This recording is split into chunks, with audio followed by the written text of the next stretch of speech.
Okay, Liz, tell me why I would even want to add taxes to my tax load. I thought we were trying to avoid taxes if we could.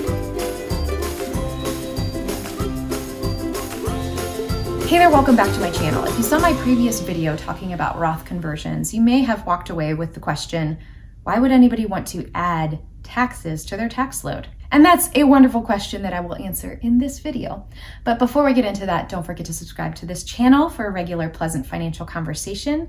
And for you ladies, join me over on my online community where we talk about all things personal finance. You can ask any question that you have over on Facebook, Pleasant Financial Conversations, and I'll see you there. In the process of taking a Roth conversion or creating a Roth conversion, you are taking on more taxes. And if you're planning to take on more taxes, well, there better be a darn good reason why you're doing so, because nobody wants taxes for taxes' sake.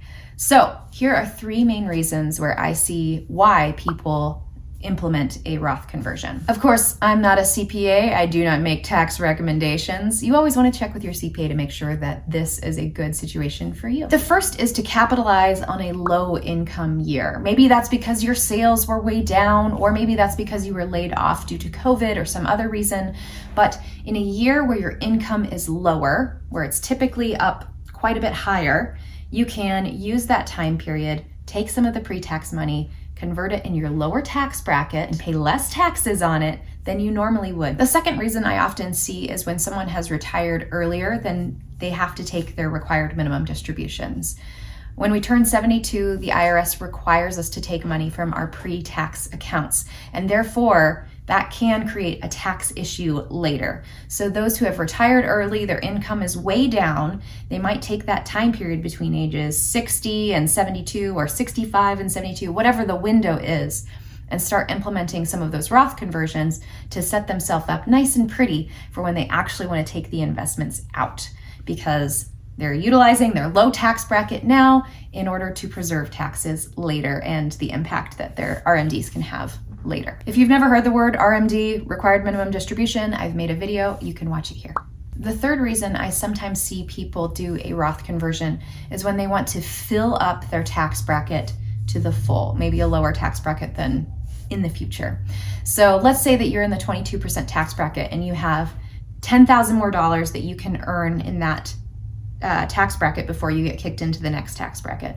Well, if that's the case, you could fill that up with a Roth conversion and put that money in a better tax situation, assuming that your taxes go up in the future because of future income or your idea of what's happening with taxes long term. Roth conversions for conversion's sake really isn't the end all be all. It's potato.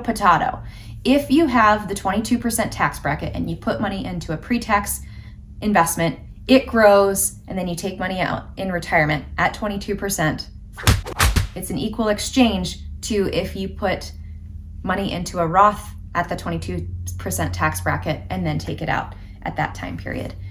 Potato, if it's the same type of tax bracket. You really have to be leveraging moving tax brackets to make a Roth conversion make sense. Making that decision of whether you want to create a Roth conversion is a big decision because you're creating taxes that you might not normally have. And of course, that is the part of the ongoing conversation that I have with people when we enter into a one-to-one engagement, where I'm walking alongside you, helping you with your financial plan and your investment management to make those incremental decisions and find those opportunities where you can better set up your money for success in the future.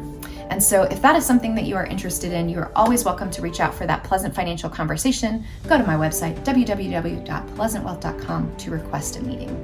And until next time, friends, you take care.